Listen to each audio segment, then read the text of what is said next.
Students, उम्मीद है आप सभी से होंगे। स्वागत है आप सभी का हमारा राजस्थान ट्रू एमसीक्यू के पार्ट 2 में। इसमें हम आज करने वाले हैं लेसन नंबर 3, इतिहास जानने के स्रोत, एमसीक्यू क्वेश्चन के थ्रू।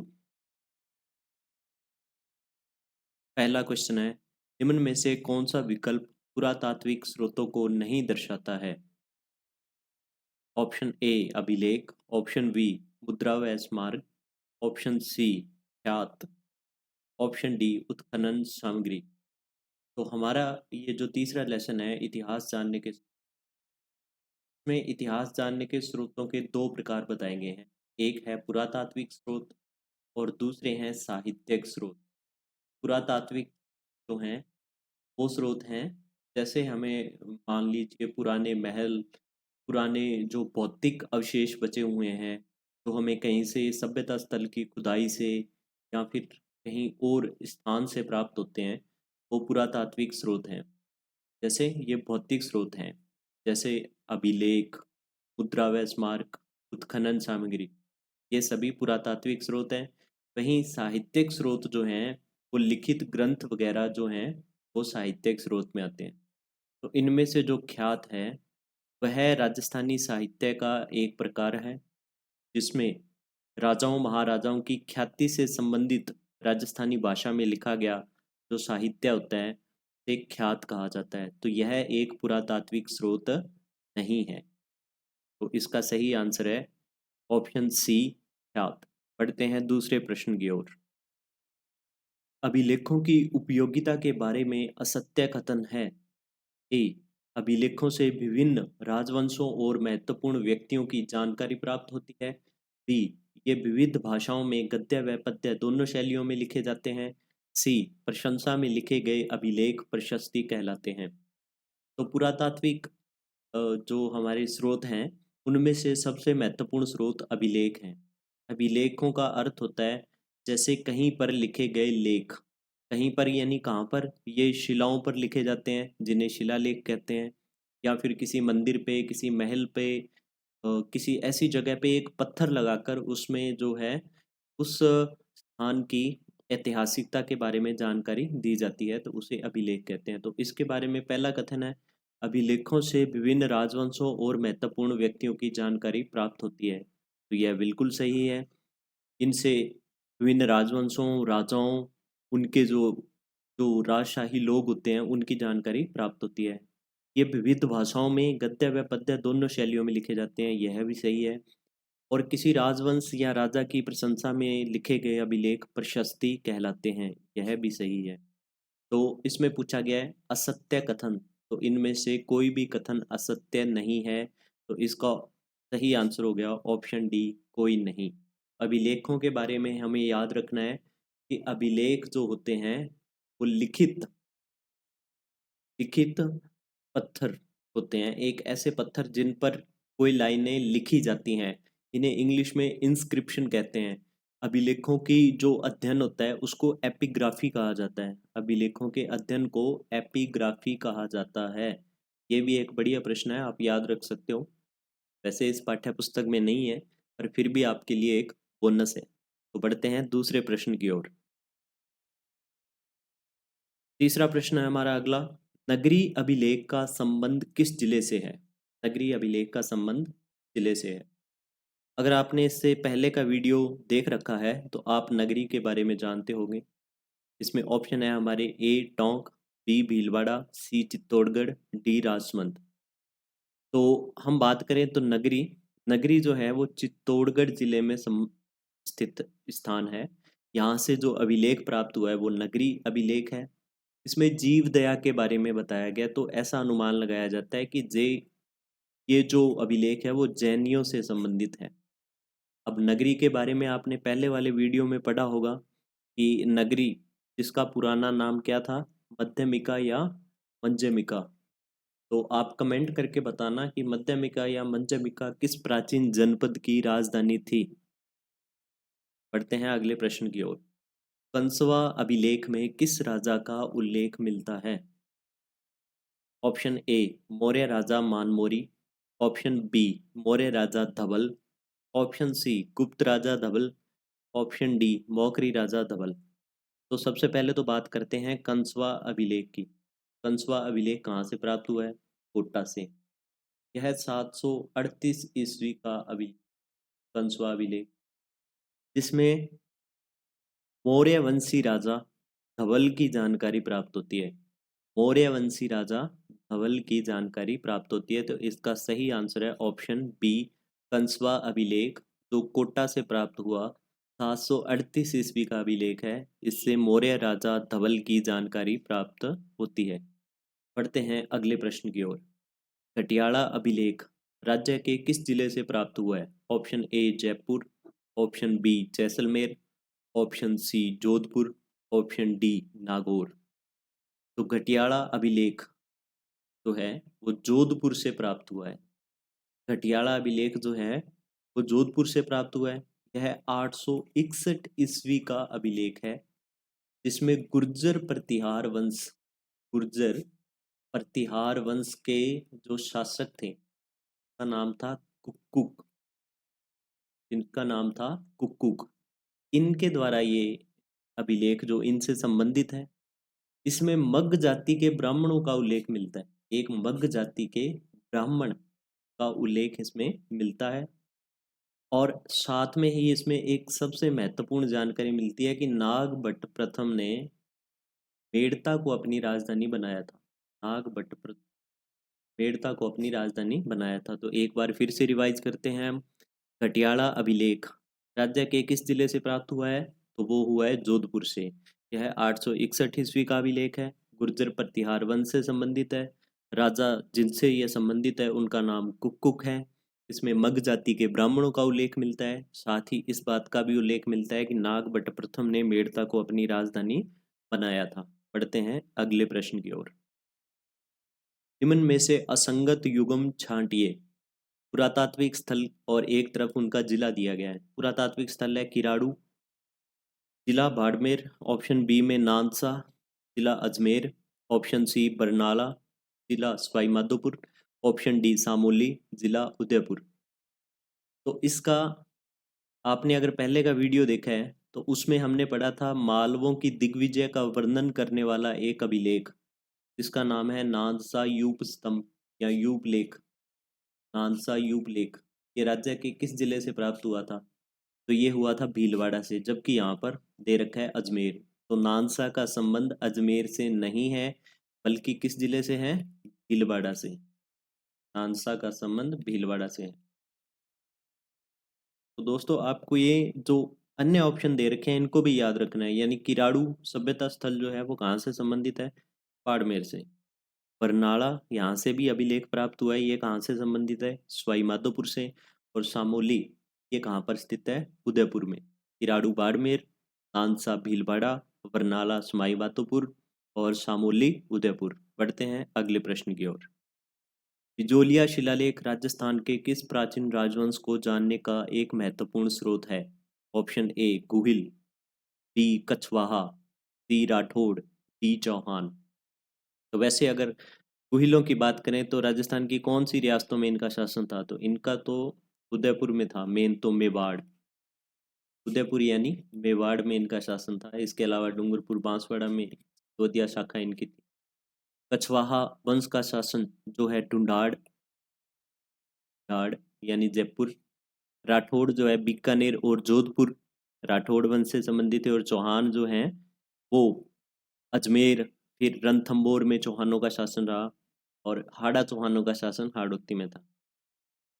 तो अभी हमारा जो प्रश्न है, विजोलिया शिलालेख राजस्थान के किस प्राचीन राजवंश को जानने का एक महत्वपूर्ण स्रोत है? तो इसका सही ऑप्शन है चौहान। बिजोलिया, बिजोलिया कौन से जिले में स्थित है? बिजोलिया भीलवाड़ा जिले में स्थित है। बिजोलिया भीलवाड़ा जिले में स्थित है। और बिजोलिया शिलालेख का संबंध चौहानों से है। यह 1170 ईस्वी का अभिलेख है। 1170 ईस्वी का अभिलेख है, जिसे बिजोलिया के अंदर एक मंदिर, जैन मंदिर, जिसका नाम है पार्श्वनाथ मंदिर।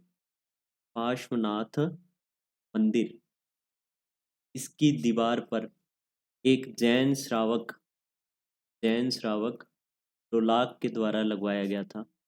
जैन श्रावक रोलाक के द्वारा पार्श्वनाथ मंदिर के निर्माण के समय इसका जो है बिजोलिया शिलालेख का इंस्क्रिप्शन 1170 ईस्वी में करवाया गया था और ये चौहानों से संबंधित है। में चौहानों को वत्स गोत्रीय ब्राह्मण कहा गया है, यानी चौहानों को ब्राह्मण कहा गया है बिजोलिया शिलालेख के अंदर। फिर नेक्स्ट क्वेश्चन है, रावल समर सिंह के काल तक की जानकारी देने वाले चिरवा शिलालेख की रचना किसने की थी? तो सबसे पहले तो चिरवा शिलालेख है कहाँ का? चिरवा शिलालेख जो है वो उदयपुर में स्थित है, उदयपुर में स्थित है और रावल समर सिंह के काल तक की जानकारी इसमें मिलती है। इसकी जो रचना की थी वो की थी रतन प्रभ सूरी ने। इसकी रचना जो है रतन प्रभ सूरी ने की थी। यह 1273 ईस्वी का शिलालेख है। 1273 ईस्वी का शिलालेख है और इसमें तला रक्षकों के कार्य यानी एक राजकीय पद दिया गया है तला रक्षकों का और उनके कार्यों का वर्णन इसमें मिलता है, तला रक्षकों के कार्यों का। नेक्स्ट है, ये इंपॉर्टेंट प्रश्न मानता हूं मैं एक, क्योंकि इसमें सिक्कों के संदर्भ में सिक्के व मुद्राएं इसके संदर्भ में कुछ स्थानों के नाम दिए गए हैं जो कि हम जानते हैं, जैसे आहड़, उदयपुर, रेंड टोंक, रंगमहल, हनुमानगढ़, बेराट जो है पूर्व का जयपुर, वर्तमान कोटपुतली, बहरोड, सांबर और इसी के साथ में एक सभ्यता स्थल या एक स्थान जहाँ से मुद्राएं प्राप्त हुई हैं उसका नाम दिया है सुखानिया। तो ऐसे प्रश्न हो सकता है कि किसी आरपीएससी के एग्जाम में या आरएसएसबी के एग्जाम में हमें देखने को मिल जाए। सुखानिया स्थल कहाँ पर स्थित है? तो सुखानिया स्थल जो है वो बांसवाड़ा जिले में स्थित है। यहाँ से प्राचीन मुद्राएं प्राप्त हुई हैं, सुखानिया। नेक्स्ट है, तांबे के छोटे बड़े पत्थरों पर खोदे गए लेखों को कहते हैं, तांबे के छोटे बड़े पत्थरों पर खोदे गए लेखों को कहते हैं ताम्रपत्र, ताम्रपत्र। अगला प्रश्न है, असंगत छांटिए। अब यहाँ पर हम कुछ साहित्यिक स्रोत, इतिहास जानने के साहित्यिक स्रोत हैं उनसे संबंधित एमसीक्यूज इस पाठ्य पुस्तक के आधार पर जो बनाए गए हैं उनको देखेंगे। अगर आपको ये पाठ्य पुस्तक से बनाए गए एमसीक्यूज अच्छे लग रहे हैं तो वीडियो को लाइक कीजिए, शेयर कीजिए अपने दोस्तों के साथ, साथ ही चैनल को सब्सक्राइब कीजिए। प्रश्न है, असंगत युग्म छांटिए।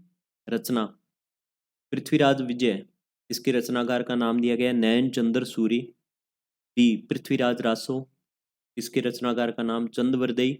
सी कान्नड़देव प्रबंध, महाकवि पद्मनाभ। डी दलपत विजय, सॉरी दलपत विलास, दलपत सिंह। तो इसमें इस क्वेश्चन का सही आंसर होगा पृथ्वीराज विजय। इसके जो रचनाकार हैं वो नयन चंद्र सूरी नहीं है, बल्कि इनकी पृथ्वीराज विजय के रचनाकार का नाम है ज्यानक। पृथ्वीराज विजय के रचनाकार का जो नाम है वो है ज्यानक। इनसे जो है चौहान वंश की जानकारी प्राप्त होती है, चौहान वंश की जानकारी प्राप्त होती है। पृथ्वीराज रासो, इसके भी चंद बरदई के रचनाकार हैं जो पृथ्वीराज चौहान तृतीय के दरबारी कवि थे और उनके दोस्त थे। कान्नड़देव प्रबंध, कान्नड़देव जो है जालोर के शासक थे। जालोर पर अलाउद्दीन खिलजी के आक्रमण की जानकारी कान्नड़देव प्रबंध से मिलती है। इसके रचनाकार महाकवि पद्मनाभ। दलपत विलास, इसके रचनाकार हैं दलपत सिंह। तो एक बार फिर से दोहरा लेते हैं, पृथ्वीराज विजय के जो रचनाकार हैं वो हैं ज्यानक। पृथ्वीराज रासो के रचनाकार चंदबरदई। कन्नड़देव प्रबंध के रचनाकार महाकवि पद्मनाभ और दलपत विलास के रचनाकार हैं दलपत सिंह। वहीं अगर बात करें नयन चंद्र सूरी की, नयन चंद्र सूरी, इनके द्वारा जो नयन चंद्र सूरी के द्वारा जो लिखा गया ग्रंथ है उसका नाम क्या है? उसका नाम है हम्मीर महाकाव्य। हम्मीर महाकाव्य, ये भी याद रखें। हम्मीर महाकाव्य, इससे अलाउद्दीन खिलजी के रणथंभौर पर आक्रमण की जानकारी मिलती है। अलाउद्दीन खिलजी के रणथंभौर पर आक्रमण की जानकारी हम्मीर महाकाव्य ग्रंथ से मिलती है जिसके रचनाकार नयन चंद्र सूरी थे। आगे बढ़ते हैं।